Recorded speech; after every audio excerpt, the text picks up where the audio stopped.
Dilarang untuk berkumpul dan membuat keramaian sejumlah warga di beberapa daerah ternyata masih sulit untuk menaati hal ini. Seperti di Mataram, Nusa Tenggara Barat, aktivitas jual beli di sebuah pasar burung terpaksa dibubarkan aparat. Ya, sementara di Lumajang, Jawa Timur, pemirsa, sebuah hajatan nikah nekat dilangsungkan di tengah wabah pandemi COVID-19 dan polisi bergerak dan juga membubarkan acara nikahan ini.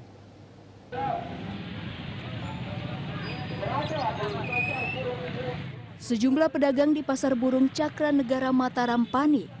Mereka segera mengemasi dan membereskan burung-burung yang menjadi dagangan. Sejumlah pedagang dan pembeli yang tidak terima mencoba melawan. Namun, polisi bergeming, siapapun yang membangkang akan diamankan. Para pedagang di Pasar Burung ini sudah berulang kali dihimbau untuk tidak beraktivitas sementara waktu. Karena tidak menjual komoditas bahan pokok, Pasar Burung ini bisa ditutup sementara. Apalagi pedagang dan pembelinya datang dari berbagai daerah di Lombok.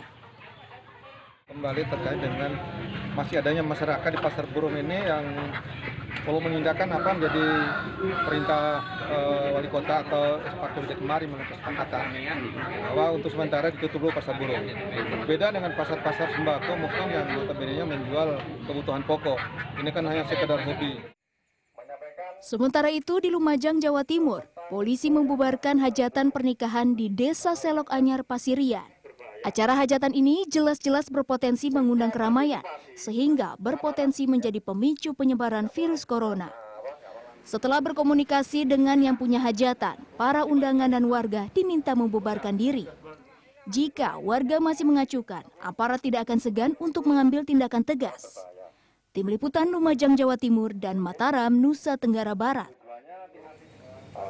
Tidak mengindahkan social distancing, pedagang warung remang-remang di Pasar Tanah Abang, Jakarta Pusat nekat membuka lapak dengan alasan untuk mencari nafkah. Ya, sementara di Makassar, Sulawesi Selatan, pemirsa, ini ada 7 pemuda justru menghina dan terlibat aksi kejar-kejaran dengan polisi saat diminta membubarkan diri.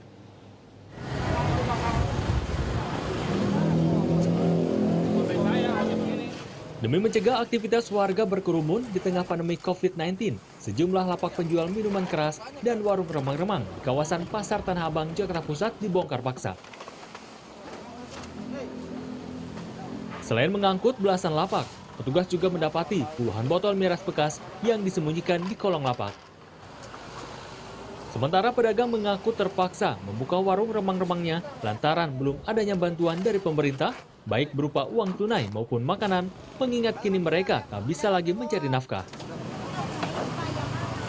Ketika malam di sini banyak kerumunan masyarakat, sehingga gimana caranya untuk mengurangi kumpulan masyarakat, salah satunya dengan kegiatan penertiban ini.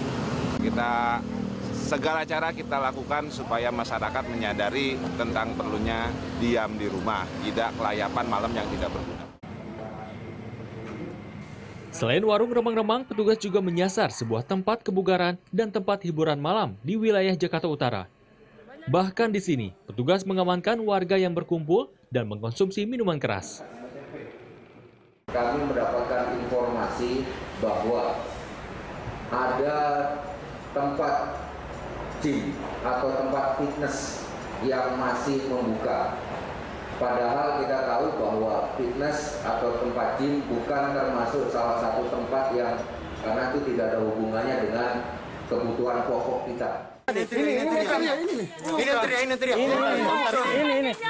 Demi menjalankan social distancing, tim penikam Polrestabes Makassar, Sulawesi Selatan mengejar sejumlah pemuda yang melarikan diri ke pemukiman warga usai menghina dan melawan anggota yang tengah melakukan pembubaran kerumunan masyarakat untuk mencegah terjadinya penyebaran virus COVID-19.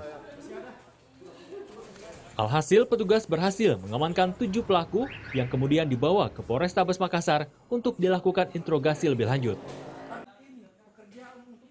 Membubarkan, namun remaja tersebut malah menghina petugas.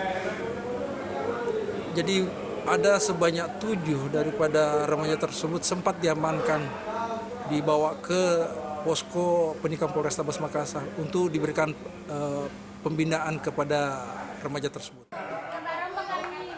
Untuk proses lebih lanjut, ketujuh pemuda ini diberikan penindakan berupa membuat surat perjanjian tidak akan lagi mengulangi perbuatannya. Tim Liputan Transmedia.